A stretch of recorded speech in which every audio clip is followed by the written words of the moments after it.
Dah, berangkat. Siap, apanya? Video.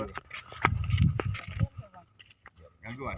Enggak usah diganggu, biar aja dia. Syederalun petugas Balai Konservasi Sumber Daya Alam Resort 13 Langsa bersama Kesatuan Pengelola Hutan Wilayah 3 Aceh pada Kamis 28 Desember 2023 melepas liarkan kembali elang brontok di kawasan hutan mangrove Kuala Langsa.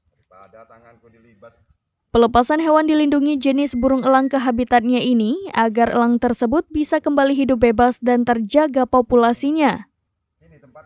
Pelepasan elang brontok ini dilakukan Kares RKW 13 Langsa, Suparman, serta Kasih Pembinaan Teknis dan Perlindungan Hutan KPH 3 Engkunai VS Hut, serta petugas RKW lainnya Nur Solat, M. Ridwan, Faisal, dan Ruri.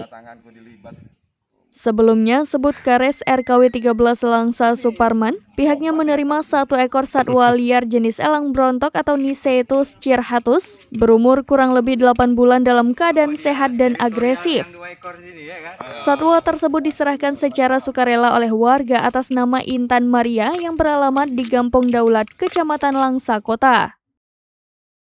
Kemudian, petugas RKW 13 Langsa bersama Kasih Pembinaan Teknis dan Perlindungan Hutan KPH 3 Engkunaifi melakukan pelepas liaran elang brontok di hutan mangrove Kuala Langsa. Dari Langsa, Zubir, serambinews.com. Download Tribun X sekarang, menghadirkan lokal menjadi Indonesia.